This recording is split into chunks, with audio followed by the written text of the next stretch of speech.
대신하여 왕이 되니라. 아멘. 아합의 몰락 세 번째 말씀을 통하여서 본문을 좀 살펴보겠습니다. 이제 아합의 마지막 장면입니다. 즐기고 즐긴 인생같이 느껴지죠. 그렇게 악한 삶을 살았는데도 그에게 끝까지 기회가 주어지고 있다는 것은 우리로 하여금 참으로 놀라게 만드는 대목입니다.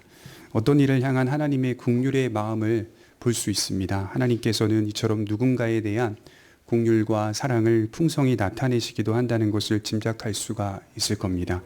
우리는 그런 하나님의 성품 앞에서 감사해야 하고 하루속히 하나님 앞에 우리의 마음을 드려야 하는 것이겠죠. 믿음이라고 하는 주제는 꼭 기억하셔야 될 것은 내일의 문제는 아닙니다. 그리고 미래의 문제도 아닙니다.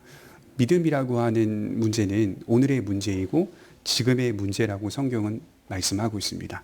지금 우리가 주님을 고백해야 한다는 사실을 말하고 지금 우리가 주님을 사랑해야 한다는 사실을 말하죠. 그래서 믿음이라고 하는 것이 성경 속에서 어떤 모습으로 펼쳐지고 있냐면 긴박한 모습으로 펼쳐지고 있습니다. 그래서 믿음의 긴박성이라고 하죠. 그래서 오늘 성경은 아합의 죽음을 매우 상세히 기록하고 있는데요. 자세히 보시면 죽음의 과정만을 상세히 기록한다기보다 그 죽음의 과정 속에 그에게 선포된 하나님의 말씀이 얼마나 진실하고 또 분명하게 성취되고 있는지를 또 정확한지도 함께 강조하고 있습니다. 여러분, 우리의 인생이 그런 것 같아요. 우리는 우리의 인생을 삽니다. 우리의 인생이 펼쳐지고 탄생과 죽음이라는 큰 사건이 우리 인생의 시작과 끝을 장식하고 있습니다. 그건 분명히 우리의 인생입니다. 우리 자신을 드러내주는 시간입니다.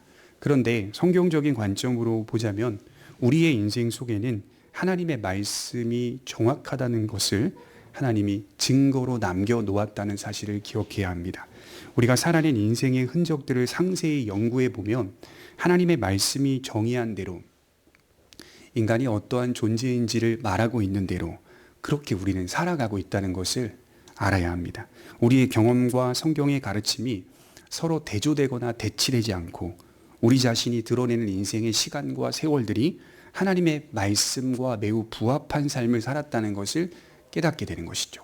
악인이면 악인인 대로, 의인이면 의인인 대로 하나님의 말씀과 우리의 경험이 부합한 모습을 가지고 드러내주고 있는 것이죠. 성경을 부인하는 사람들조차도 성경이 가르치는 바와 같은 삶을 살고 있다는 것을 부인할 수 없다는 것이죠. 인간에 대하여 그려내고 있는 성경의 가르침은 여전히 이 세상 속에서 생명으로 약동하고 있는 살아있는 말씀이라는 사실입니다. 여기에는 우리 인생이 하나님 앞에서 벗어날 수 없다는 것, 피할 수 없다는 것, 도망칠 수 없다는 것에 대한 의미를 분명하게 드러내주고 있습니다. 왜냐하면 하나님은 인생이라는 시간 속에 역사의 통치자이시기 때문이죠. 여러분, 바울이 로마서 13장 1절부터 어떤 말씀을 하고 있냐면 이 세상의 모든 권세는 하나님께서 정하신 바다라고 말하고 있어요. 이 말은 모든 권세를 내셨다는 뜻입니다. 그리고 하나님은 모든 권세 위에 계신 분임을 말씀하고 있습니다. 이 말씀을 깊이 생각해 보면 하나님이 이 세상 속에서 계속성을 띠고 역사에 지금도 개입하고 계신다는 사실이죠. 세상을 창조하신 하나님께서 창조 후에도 이 역사에 개입하고 있다는 사실은 상당히 중요한 문제입니다. 창조된 아담과 하와는 창조된 이후 하나님에게서 떨어져서 독립적인 인생을 살지 않았다는 것이죠. 여전히 하나님과 동행하며 하나님의 뜻을 묻는 모습이었습니다. 그래서 하나님께서 선악과를 따먹은 직후에 아담과 하와가 숨어 있을 때 아담아 어디 있느냐라고 나타나시죠. 역사에 개입하시는 하나님을 보여주고 있는 것이죠. 그분의 통치는 창조로만이 아닌 역사를 보존하고 역사를 지탱하며 공급하시고 새롭게 하시는 통치라는 것입니다. 그래서 우리는 이 역사 속에서 하나님의 통치를 벗어나지 못한다는 사실을 인정하며 살아가야 한다는 것이죠. 다윗이 시편 139편 9절에 이런 고백을 하죠. 내가 주의 신을 떠나 어디로 가며 어디로 갈 수 있습니까? 라는 고백이 나와요. 그때 내가 새벽 날개를 치며 바다 끝에 가서 거할지라도 곧 주의 손이 나를 인도하시며 주의 오른손이 나를 붙드시리이다. 어디든 피하고 싶을 때 있지 않겠습니까? 인간이 꼭 하나님 앞에 늘 서고 싶을 때만 있는 건 아니잖아요. 우리는 때로는 하나님께 피하고 싶을 때도 분명히 있을 겁니다. 우리의 죄성이 그거를 증명하며 살고 있거든요. 때로는 당당히 우리가 무언가를 하나님 앞에 했을 때 당당히 하나님 앞에 서고 싶을 때도 있겠지만 우린 때로는 피하고 싶을 때도 있고 도망가고 싶을 때도 있고 벗어나고 싶을 때도 있을 것입니다. 그러나 다윗이 고백한 바와 같이 어디로 갈 수 있겠습니까? 하늘에 있어도 하늘의 자리를 펴고 계시고 바다 끝에 가 있어도 바다 끝에 여전히 하나님의 통치가 일어나고 있고, 그래서 모든 인간들은 하나님의 통치를 벗어날 수 없다는 거예요. 이것은 악인에게도 통치하시는 하나님의 진리가 작용하고 있다는 사실을 말하고 있는 대목입니다. 벗어나려 해도 부인하고 대적해도 언제나 하나님은 이 역사 속에서 개입하셔서 타락하고 부패한 인간들에게 교훈을 남겨놓으셨습니다. 여러분, 예를 들자면 노아의 홍수 사건도 인간들에게 교훈을 남겨놓으신 흔적이잖아요. 바벨탑 사건도 소돔과 고모라와 같은 하나님의 준엄한 심판 사건이 우리 인간의 역사 속에 개입되어 교훈을 남겨놓고 있는 사건이라고 볼 수가 있습니다. 그러나 이 사실을 기억해 볼 필요가 있어요. 그렇다고 해서 악인이 제자리로 돌아올 수 있는 걸까요? 악인이 회개하여 돌아오는 것은 참으로 힘든 문제입니다. 말씀을 준비하면서 성경 전체를 통하여 묵상하다 보니 그런 생각을 해요. 자연을 움직이는 것이 훨씬 쉽다. 만물을 움직이셔서 기적을 나타내시는 것이 악인이 하나님 앞에 돌아오는 것보다 훨씬 쉽다. 그런 생각들을 하게 되는 것이죠. 신학자들은 우리 인간의 힘으로는 도저히 하나님 앞으로 돌아올 수 없다라고 정의했어요. 하나님의 강권하시는 역사가 있지 않고서는 악인이 제자리를 찾아오는 것은 불가능합니다. 우리는 이 사실을 아합이라고 하는 한 인물에게서, 한 인생에게서 배우게 됩니다. 바울은 로마서 15장 4절에 보면 무엇이든지 전에 기록된 바는 우리의 교훈을 위하여 기록된 것이니 우리로 하여금 인내로 또는 성경의 안위로 소망을 가지게 함이니라. 아합의 파면이라는 이 인생의 사건은 오늘날 성도들로 하여금 인내로 나아가게 하고 성경의 안위를 경험하게 하며 소망을 갖게 한다는 것입니다. 여러분, 누군가의 파멸이 그냥 애처롭게만 보이는 게 아니라요, 성도들에게는 어떻게 다가오는 것입니까? 성경의 안위를 경험하게 하고 성경의 소망을 경험하게 하고 또 인내하게 만드는 귀한 교훈으로 다가오게 되는 것이죠. 누군가의 파멸이 누군가에게는 경각심이 되고 위로가 될 수 있습니다. 그래서 저는 솔로몬의 잠언을 기억하게 되죠. 잠언 16장 4절에 여호와께서 온갖 것을 그 쓰임에 적당하게 지으셨나니 악인도 악한 날에 적당하게 지으셨느니라. 악인도 적당하게 사용하시는 하나님의 모습을 보게 됩니다. 이것은 우리가 다 이해할 수 없는 하나님의 놀라운 지혜요 통치 방식입니다. 악인의 자리가 의인들에게 늘 위협이 됩니다. 늘 우리를 위협합니다. 하나님의 백성들에게 핍박을 가합니다. 위기를 고조시킵니다. 그런데 악인들 때문에 의인들의 믿음은 더욱 견고해진다는 사실도 기억하셔야 돼요. 염소가 있기 때문에 양은 양다워지는 겁니다. 양들끼리 모여 있는 것 좋죠. 푸른 초장에 양들끼리만 있는 거 좋은 것 같잖아요. 이 세상은 그렇게 완벽한 세상이 아니잖아요. 그 양들 안에 염소를 집어넣으시는 하나님의 지혜도 보셔야 돼요. 염소 때문에 그 순박한 양들이 바보 같고 어리석긴 하지만 조금이라도 지혜로워질 수 있어요. 조금이라도 우리의 믿음이 하나님을 닮아갈 수 있다는 것이 하나님의 통치 방식이라고 볼 수가 있습니다. 이제 아합의 죽음의 과정을 살펴보는데, 지난 시간 아합은 미가야를 통하여 하나님의 심판의 말씀을 들었죠. 아람과의 전쟁에서 반드시 죽게 될 것이고 개들이 아합의 피를 핥을 것이다 라고 약속했습니다. 이스라엘은 목자 없는 양과 같이 뿔뿔이 흩어지게 될 것을 듣게 됩니다. 아합은 자신의 고집을 굽히지 않으면서도 내심 들었던 하나님의 말씀이 심상치가 않았어요. 그가 내린 결론은 하나님의 뜻을 한번 피해보자, 하나님의 말씀을 조정해보자, 하나님의 뜻을 변화시켜 보자는 거였습니다. 그는 즉시 변장합니다. 그리고 자신의 왕복을 집어 던집니다. 그리고 유다 왕 여호사밧에게 내가 대신 왕복을 입으라 라고 말하죠. 이 바보 같은 여호사밧은 착하긴 하도 좀 바보 같아요. 좋다고 그 왕복을 입었을 거예요. 운명이란 자신이 스스로 개척하는 것이며 나의 능력과 계획과 수고가 신의 뜻과 의지를 변화시킬 수 있다라고 생각한 겁니다. 우리 31절을 한번 볼까요? 아람 왕이 그의 병거의 지휘관 32명에게 명령하여 이르기를 너희는 작은 자나 큰 자와 더불어 싸우지 말고 오직 이스라엘 왕과 싸우라 한지라. 흥미롭죠? 아합 왕이 왕복을 집어던지고 변장하여 유다 왕 여호사밧에게 입힌 그 동시간적 상황 속에 아람의 진영은 이런 계획을 세우고 있었던 거예요. 이번 전쟁은 왕만을 죽여라.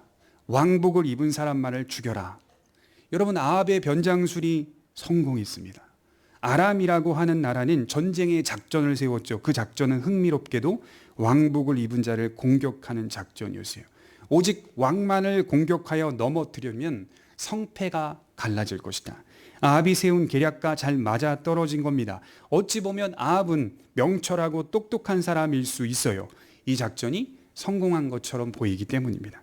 정말로 아람은 이스라엘의 왕복을 입은 자만을 추격하고 쫓고 있는 장면이에요. 그런 면에서 정직하고 착한 왕으로 평가받는 유다 왕 여호사밧은 멍청하고 순진한 왕으로도 보일 수 있습니다.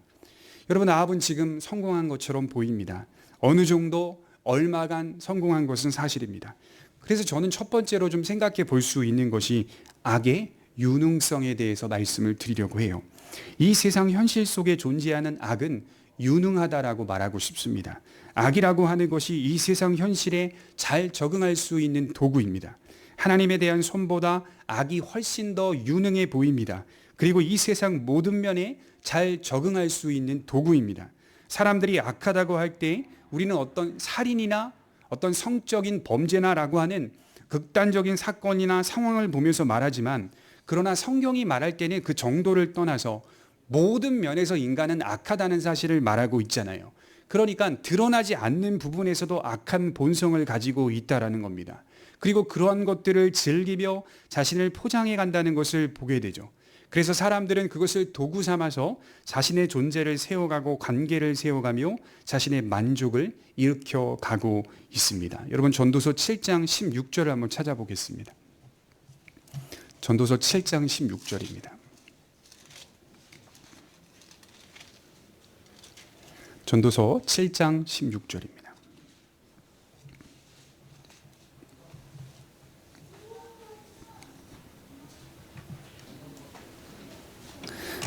전도서 7장 16절 같이 한번 읽어보도록 하겠습니다. 시작. 지나치게 의인이 되지 말며 지나치게 지혜자도 되지 말라. 어찌하여 스스로 패망케 하겠느냐. 그러니까 이제 오해하시는 분들이 개중에 있더라고요. 이 말씀이 성도들에게 적용되는 말씀이라고 말하는데요. 이 말씀은 성도들에게 적용하는 말씀 아니에요. 이건 솔로몬이 이 인생 속의 보편적인 삶의 모습을 보니까 모든 사람들의 삶에 이런 원리로 살아가는 것이 보편적인 지혜일 수도 있겠구나라고 하는 것이에요. 그러니까 그리스도인들이 이 말씀대로 순종하라, 이런 차원이 아닙니다. 이렇게 되면 위험한 겁니다. 이 말씀은 그리스도인들에게 적용하는 말씀이 아니라 일반적인 삶, 보편적인 삶에 대하여 이야기하고 있는 구절이죠. 어떤 의미인지 우리는 우리 삶 속에 이 말씀을 경험하고 배워갑니다. 왜냐하면 직접 피부에 와닿기 때문이죠. 지나치게 의인이 된다는 것은 세상에서는 허용이 안 되는 거예요. 세상에서는 이건 허용이 안 되는 거예요. 지나치게 똑똑한 자가 되는 것도 세상은 원하거나 바라지도 않아요. 티나지 않게 서로 융화돼서 살아가야 하는 것입니다. 우리 속담에 이런 말 있죠. 모난 돌이 뭐 맞는다고요? 정 맞는다. 이 말이 무슨 뜻입니까? 어느 정도의 악을 허용하는 말이에요. 허용하고 있는 말이에요. 어느 정도 그들과 비슷한 모습과 모양으로 살아야만 이 세상에서 지혜롭다라고 말할 수 있다는 얘기 아닙니까? 너무 정직하거나 강직하면 안 된다, 이런 뜻이에요. 이처럼 세상은 악이 적응하기에 매우 좋은 토대고 여건이라는 사실입니다. 그래서 악이 성공한 것처럼 보일 때가 많다는 겁니다. 이렇게 되면 어떤 일이 벌어질까요? 악을 사용하는데 어려움이 없어집니다. 어색하지 않아요. 이렇게 살아야만 살 수 있으니까요. 누구나 그 정도쯤은 하니까 우리도 그럴 수 있다는 생각과 정말 그렇게 살아보니 악이 편하다는 것을 깨닫게 된다는 말입니다. 믿지 않는 이 동창에게 전화가 걸려왔어요. 전화를 받았어요. 한 20분 통화를 하는데 20분 통화 중에 한 18분 정도는 다 욕입니다. 욕. 그냥 입에 담을 수 없는 욕들이 그냥 대화 속에 팍 흘러나와요. 어떤 한 친구를 탁 잡아놓고 그 친구에 대해서 욕을 막 하는 겁니다. 대화의 내용이 다 거의 다 욕입니다. 저는 욕하지 않았어요. 욕하는 걸 들으면서 즐거워했어요. 재밌었어요. 욕하지 않았어요. 그때 이제 전화를 끊고 생각을 해봤어요. 욕을 듣고 있는 저도 즐거워하더라. 다른 이를 향한 욕설이나 비난과 조롱을 즐거워하고 동참하고 있더라. 제 안에 선을 말하기보다 악을 말하는 것을 더 즐겁고 또 어색하지 않게 여기는 본능이 있더라. 그래서 악을 멀리하지만 육체는 악을 그리워하고 있습니다. 육체는 악을 그리워하고 있어요. 어느 기업가가 쓴 글을 봤는데 큰 기업이 되기까지 얼마나 많은 기업을 죽였고 얼마나 많은 사람들에게 상처를 줬는지 그냥 대기업이 된 게 아니라는 겁니다. 죄송한데요. 대형 교회도 이런 얘기가 있었어요. 저 대학원 다닐 때마다. 큰 교회 되기까지 그냥 큰 교회 되는 거 아니더라. 이런 얘기를 제가 들었던 기억이 나요. 여러분, 이 세상에서는 그렇게 해서 성공할 수 있더라. 이렇게 제가 말하는 것을 듣게 되었습니다. 여러분, 외식업 중에 프랜차이즈점 중에 기독교 기업이 있어요. 그 기업이 기독교라는 가치를 띠고 가게를 오픈합니다. 그런데 점점점 가게가 커집니다. 가만히 보십시오. 기독교라는 가치는 간판일 뿐 비슷한 모습들을 띠고 있는 걸 보게 됩니다. 저는 이랜드라고 하는 기업이 상당히 순수하고 상당히 아름답고 성경적인 완벽한 어떤 기업의 모델이라고 생각했던 사람 중에 하나였어요. 근데 막상 그 안에 들여다보고 그 안에 담겨있는 문제들을 발견하니까 그렇지 않더라는 거예요. 기독교라고 하는 간판만 걸 뿐이지, 기독교 기업이라고 하는 명성만 드러낼 뿐이지, 그 안에는 세상이 추구하고 원하는 방향과 크게 다르지 않다는 것을 발견할 때 큰 낙심이 되더라고요. 여러분, 악은 이 세상 속에 큰 성공을 가져다 주는 것처럼 드러내고 나타내기도 하는 것입니다. 그래서 악은 세상에서 상당히 능력이 있는 것처럼 보입니다. 제가 며칠 전에 다큐를 봤는데 그 다큐에 보니까 실화 탐사대인가요? 그 다큐였는데요.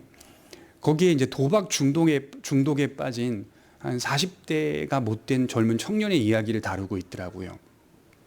10년이란 시간 동안 주변 지인들에게 돈을 빌린 겁니다.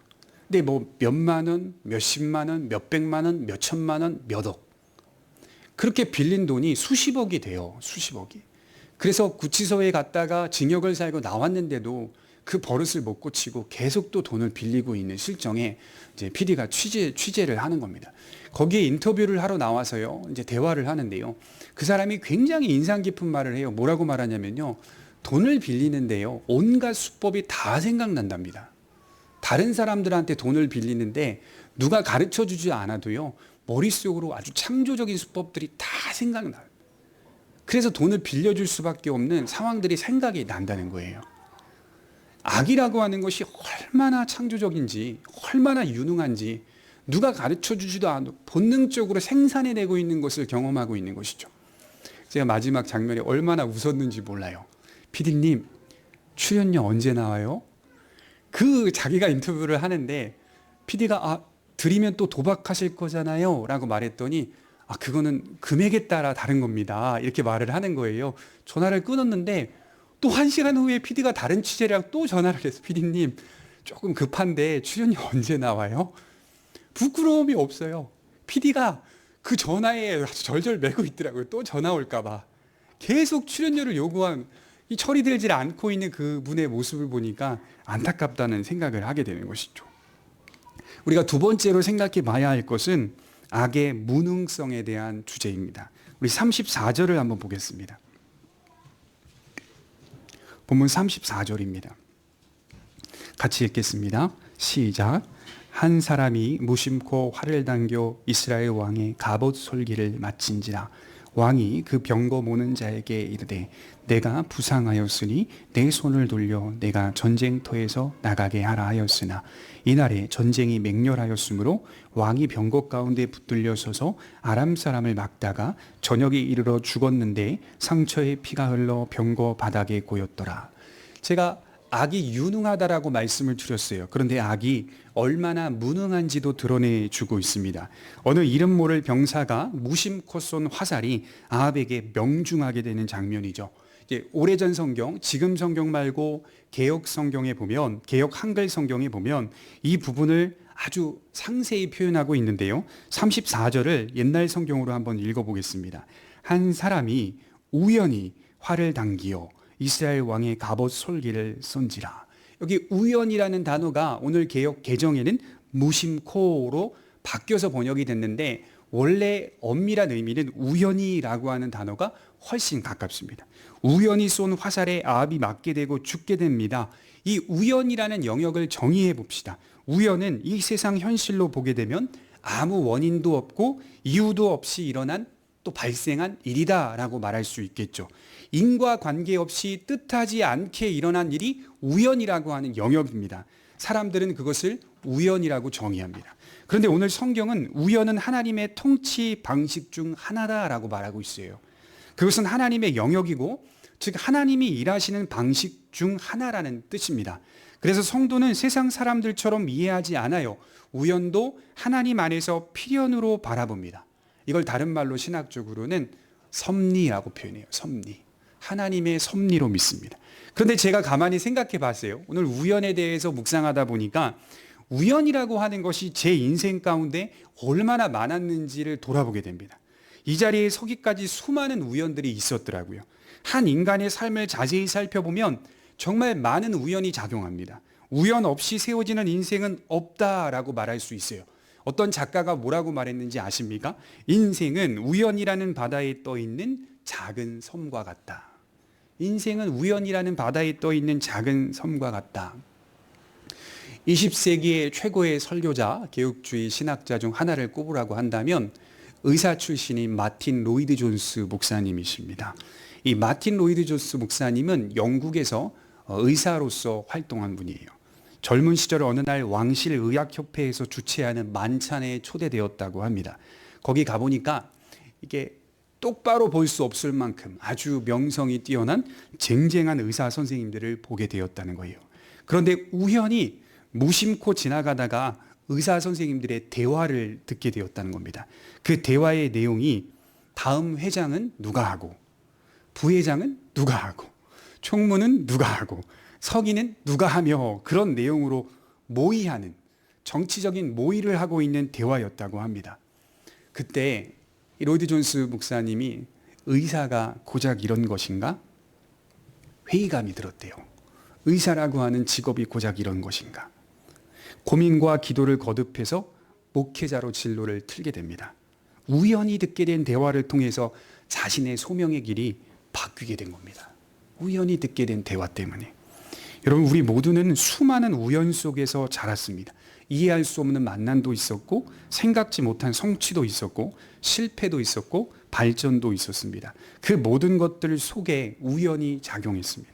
의외로 우연은 우리 인생 속에 상당히 많은 부분을 차지하고 있더라고요. 사람들은 그것을 모르고 살 뿐 상당히 많은 부분 차지합니다. 지금 아합은 우연 앞에 죽음을 맞이하고 있어요. 명성에 걸맞지 않게 우연의 화살로 심판을 받고 있습니다. 고고학자들은 아합을 상당히 뛰어난 왕이라고 평가하고 있어요. 지금도 아합이라는 인물은 뛰어나다 이렇게 평가하고 있어요. 그 아합의 명성을 드러내는 한 본문이 나오는데요. 39절을 한번 읽어보겠습니다. 오늘 본문 39절입니다. 같이 읽겠습니다. 시작. 아합의 남은 행적과 그가 행한 모든 일과 그가 건축한 상하궁과 그가 건축한 모든 성읍은 이스라엘 왕 역대 지략에 기록되지 아니하였느냐.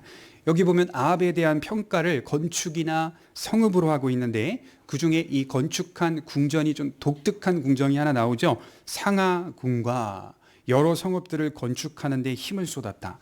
여기 상하궁이라고 하는 말은요. 치아, 쉔이라는 단어인데 치아라는 뜻입니다. 치아. 그러니까 넓게 보면 코끼리의 상아 또는 사자의 이빨 또 여러 짐승들의 이빨 또는 사람의 이빨까지 다 내포하고 포함된 의미라고 합니다.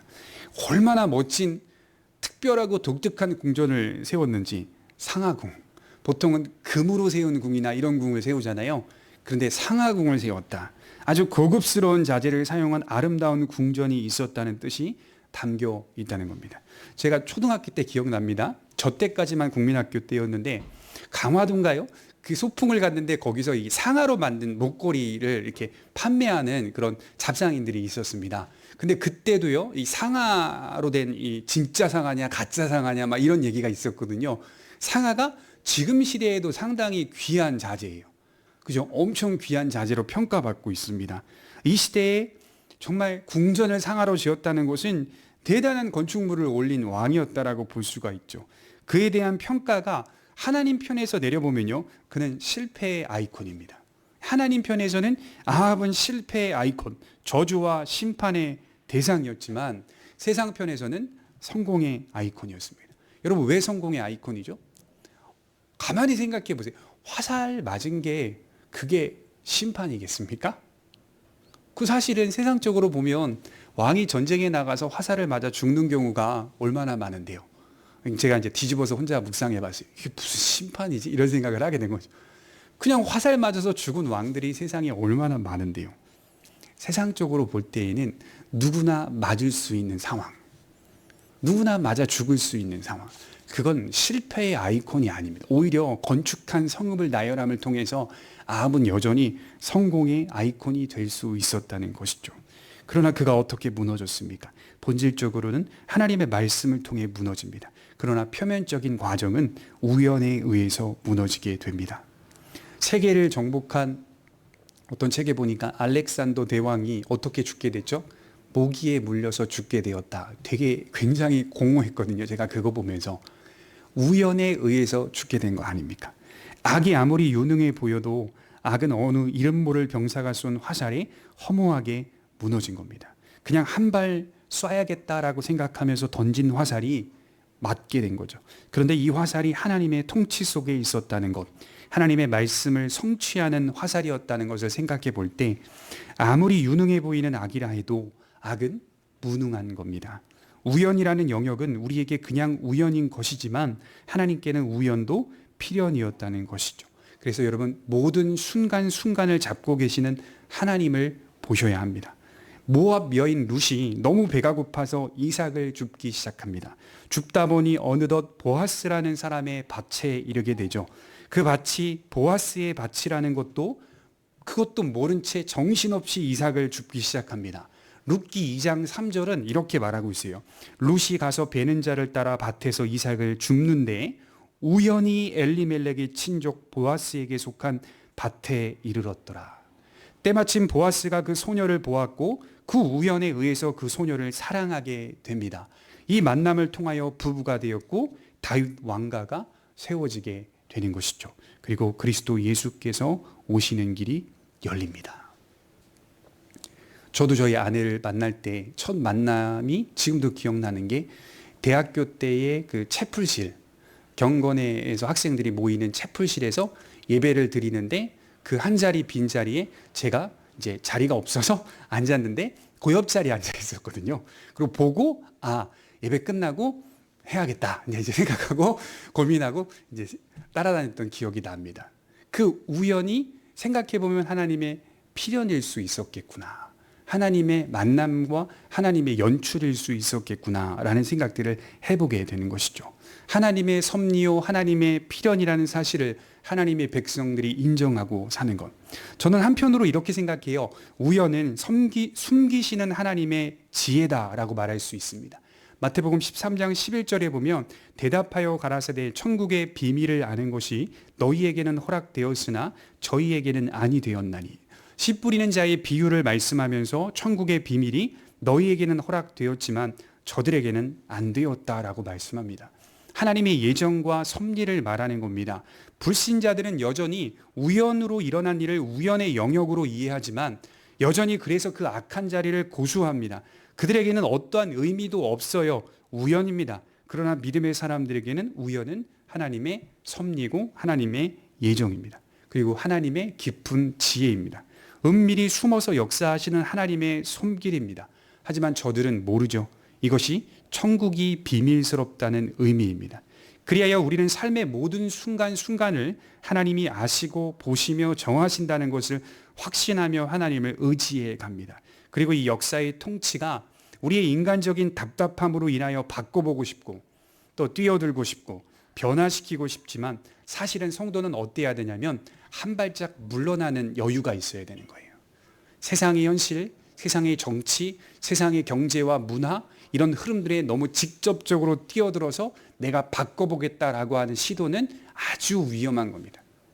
시편 131편 1절에 보면 내가 크고 기이한 일들을 힘쓰려고 애쓰지 아니하겠나이다 라고 말하는 다윗의 고백이 나오죠. 그리고 2절에 이렇게 말, 실로 내가 젖된 아이와 같이 고요하고 평온하게 하기를 젖된 아이가 그의 어머니 품에 있음 같게 하였나니 내 영혼이 젖된 아이와 같도다 이렇게 말하고 있어요. 그런 기이하고 대단한 일을 힘쓰려고 애쓰는 것보다 젖된 아이처럼 고요하고 평온하게 살겠습니다. 하나님의 품에 기대며 살겠습니다. 이렇게 말하고 있는 다윗의 고백이 나온다는 것입니다. 제가 지난주 우리 금요일마다 하는 큐티 모임에서 말씀을 드렸어요. 이 세상이 제시하는 어떤 청사진에 또 이 세상이 제시하는 어떤 대안에 너무 크게 기대하지 않는 것 중요한 겁니다. 또 하나는 너무 크게 실망하지 않는 법을 배워야 한다고 말씀드리는 겁니다. 여러분 너무 크게 기대하지도 마시고요. 그렇다고 너무 크게 실망하지도 마세요. 성도의 자세입니다. 우리는 선하신 하나님의 손에 인생을 맡길 뿐입니다. 그분이 우연까지도 붙잡고 계신다는 것을 믿으셔야 돼요. 악은 우연 앞에서 허무하게 무너지는 겁니다. 아무리 좋은 계획과 계략, 작전을 세워도 우연이라는 영역이 순식간에 무너뜨려 버리는 거예요. 그러므로 악은 무능합니다. 유능한 것 같지만 무능합니다. 마지막으로 세 번째 생각해 볼 수 있는 것은 우리의 인생은 갑옷 솔기와 같다는 겁니다. 우리 34절을 다시 볼까요? 한 사람이 우연히 활을 당기어 이스라엘 왕의 갑옷 솔기를 쏜지라 왕이 그 병거 모는 자에게 이르되 내가 부상하였으니 내 손을 돌이켜 나로 군중에서 나가게 하라 하였으나 당시에는 쇠로 만든 비늘 비슷한 갑옷을 입었습니다.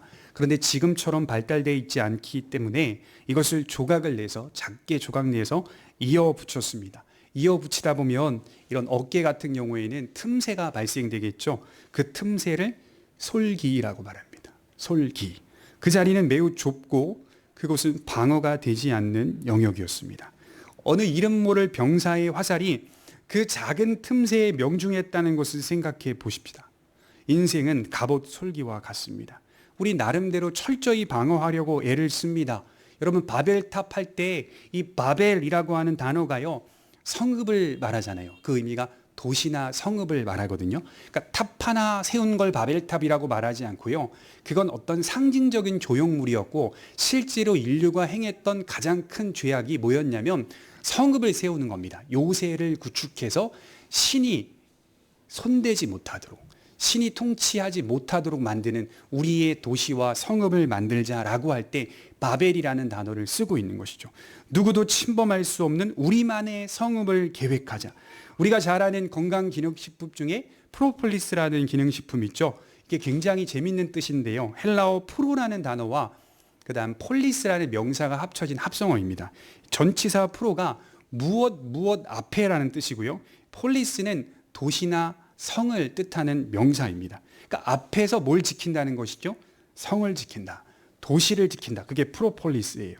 수많은 균들이 들어오지 못하도록 항균 작용을 한다. 이런 뜻이죠. 그래서 꿀벌들이 프로폴리스를 만드는데 이게 무균 상태를 유지하게 한다는 거예요. 균이 아예 들어오지 못하게 만드는 무균 상태. 완벽한 방어를 뜻하는 겁니다. 저도 상당히 많이 먹었습니다. 몸이 아플 때 제가 사역했던 저 만수동에 있는 교회에서 권사님이 브라질에 자식이 사는데 브라질 농장에서 그게 그렇게 유명한가 봐요. 브라질이나 남미 쪽에서는 해외로 공수해 와가지고 보니까 그냥 플라스틱 통에 프로폴리스 가득 차 있는데 뒤에 무슨 유통기한 이런 거 없어요. 그냥 그림 하나 그려져 있는데 이걸 내가 먹어야 되나 말아야 되나 했는데 한 방울씩 하루에 이렇게 먹었는데 효과가 있더라고요. 제가 이거 홍보하는 건 아니에요. 홍보하는 건 아닌데 저는 괜찮은 거 먹었던 것 같아요. 효과가 있고 대장 내시경 했는데 염증이 사라지더라고요. 염증이 많았거든요. 그 전에 대장 내시경 했을 때는. 이게 무균 상태, 염증을 치료한다. 그래서 프로폴리스가 한때 되게 유명해져 가지고 우리나라 사람들이 막 약국에 가서 프로폴리스를 샀던 그런 시기가 있었던 걸로 기억이 납니다. 이처럼 이 건강기능식품에도 사람들은 이러한 의미를 붙입니다. 완벽한 건강, 완벽한 방어를 하자. 그러나 인생은 언제나 갑옷솔기와 같습니다. 더 견고해지려고 할수록 뭐가 생깁니까? 틈새가 생기는 거예요. 우리가 강해지려고 할수록 틈새가 생겨요. 약함이 생깁니다. 그래서 인간은 강하다고 할수록 약하다는 것을 본질적으로 더 많이 느낀다고 해요. 이것을 인간의 한계라고 말씀을 하는 겁니다. 사실은 강하지 않고 약한 인생입니다. 과학을 한번 생각해 볼까요? 과학도 이 인간의 약함, 한계 앞에서 출발해야 맞아요. 실험과 통계, 증거들이 하나님을 발견해가는 수단이 되는 것이지 하나님을 부인하기 위한 수단이 되어서는 안 돼요. 그 대표적인 것이 뭘까요? 빅뱅이나 진화론이라고 하는 것입니다. 여러분, 빅뱅과 진화론이 왜 문제일까요? 인간을 건드리기 때문에, 인간. 나라고 하는 존재, 후에마이, 나라고 하는 존재를 건드리기 때문에 빅뱅과 진화론이 문제가 많다는 거예요. 나라고 하는 존재의 기원이 유인원이나 오랑우탄과 같은 동물들에게서 찾고 있습니다. 빅뱅은 뭐죠? 폭발하여 우연히 일어난 일인 것처럼 꾸며댑니다. 유인원의 화석이 발견됐는데 200만 년이나 되었다. 공룡 화석이 발견되었는데 2억 년 전에 공룡은 있었다라고 합니다. 여러분, 지금 연대 측정하는 방법 중에 이 권위가 있는 측정 방법 중 하나가 방사성 동위원소 탄소 측정법인데, 이 탄소 측정법은 5만 년 이후의 측정은 안 된다고 해요. 그러니까 5만 년이 지난 시간의 화석을 측정하는 건 안 된답니다. 측정이 안 돼요. 탄소의 측정이 안 된대요. 어떤 화석이든지 그 화석을 직접적으로 분명하게 측정한 화석은 없다. 영국의 지질학자가 한 말입니다. 그런 지질학자들의 의견과 평가를 무시한 채 불신과학자들은 사람은 200만 년 전에 탄생했다. 공룡은 2억 년 전에 탄생했다. 말도 안 되는 지구론을 만들어내고 있습니다. 그게 정설이에요. 지금 교과서에 나와요. 오스트랄로피테쿠스, 이 에티오피아에서 화석이 발견돼요. 루시와 같은 유인원의 화석들은 이미 미국 과학계에서는 그 뼈가 원숭이든지 아니면 사람이든지 둘 중 하나로 판명이 되었다고 해요. 그래서요, 교과서에서 그 사진을 뺐다고 합니다. 중간 화석, 즉 유인원은 없습니다. 그럼에도 세상은 하나님을 대적하며 자신의 나라를 만들어가고 세워갑니다. 여러분, 우리나라 교과서에는 아직 빼지 않았어요. 그대로 있습니다. 그대로 있어요. 여전히 정치적인 영향을 받고 있다는 뜻이에요. 하지만 인생은 갑옷 솔기와 같습니다. 제가 이제 요새 과학책들을 이렇게 보고, 과학 영상도 보고 하는데요. 재밌는 걸 하나 발견했어요. 빅뱅에 대한 대표적 증거가 두 가지예요. 적색 편의와 우주 배경 복사인데, YTN에서 우주 배경 복사가 잘못되었다는 것을 인터뷰하는 2015년 뉴스가 있더라고요. YTN에서. 그러니까 2015년도에 지금까지 우리가 알았던 우주 배경 복사가 이 빅뱅의 근거다라고 하는 것이 잘못되었다라고 말을 하는 이제 과학자들의 증언을 그렇게 보도로 실었더랍니다. 가설입니다. 가설. 그렇게 지구가 시작되었지 않았어요. 폭발해서 행성들이 질서 있게 나열한다고 한번 생각해 보십시오. 폭발은 집을 세우지 못해요. 아주 무질서하게 흩어버리지. 그렇지 않습니까? 폭발해서 이렇게 아주 잘 배열된 지구와 행성들이 나열됐다는 것은 잘못된 겁니다. 그렇게 세속 과학자들과 불신 세력들이 이렇게 만들어가고 있어요. 인간이 강하다, 완벽하다고 생각할 때쯤 하나님은 항상 인생은 갑옷 솔기와 같다라고 알려주십니다. 내가 강하다고 생각할 때쯤 약하다는 것을 알려주십니다. 그러니까 정말 하나님께 감사하는 게 뭐냐면, 제가 강하다라고 생각할 때쯤 약한 것을 알려주세요. 그럴 때가 있거든요. 저도 이제 예를 들자면 이제 기도 생활이 좀 잘 될 때, 이제 저녁에 연구하고 공부하고 들어가기 전에 교회에서 기도하면서, 하나님, 교회에서도 현명한 목회자가 되게 해주시고 가정에서도 좋은 남편이 되게 해주셔서 가정을 잘 돌볼 수 있는, 이제 집으로 들어가는데 집에 가서도 아주 좋은 남편, 좋은 아빠로서 아이들에게 잘 지도하며 나아갈 수 있게 하여 주옵소서. 자, 성령 충만한 상태로 이제 가정에 들어가 자신 있게. 그날은 꼭 다 망쳐요. 그날은 꼭 그 아내한테 말도 실수하고 자식들한테 더 많이 막 윽박지르고 혼내고, 그날은 꼭 제 자신이 그렇게 자기 전에 무너지는 모습들을 보면서 이게 우리가 기도했으니 됐다, 이게 아니에요. 우리 이제 삼국교회 성도님들 새벽기도 자주 나갈 때 새벽기도 탁 하고 아침에 탁 밥 먹고 출근할 때 그 기분이 어떠십니까? 좋잖아요, 그죠? 경험해 보시면 뭔가 했다, 뭔가 시원하고, 그죠? 새벽기도 안 간 날은 뭔가 시원하지 않고요. 우리 다 경험하면서 사는 게 똑같더라고요. 그게 어디서 비롯된가? 믿음에서 비롯되면 정말 좋은데, 믿음의 확신에서 비롯되면 좋은데, 그게 아니라 내가 한 것에서 근거를 가지고 자신감을 갖고 있더라고요. 그게 아니라 우리가 기도했으면 기도를 통하여 내가 내 자신을 죽여가고 변화돼 가는 것까지 가야 하는데, 사실은 그러지 못해요.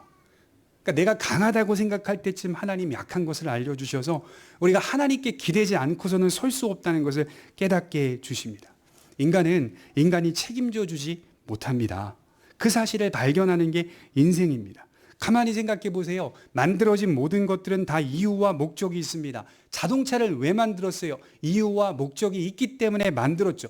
핸드폰 왜 만들었어요? 이유와 목적이 있기 때문에 만든 거예요. 인간은 우연히 창조된 게 아닙니다. 인간은 다 이유와 목적이 있기 때문에 하나님이 창조하신 겁니다. 갑옷 솔기와 같은 인생을 인정하고 그러한 인생들이 예수님을 만날 때에만 온전한 갑옷을 입을 수 있게 되는 겁니다.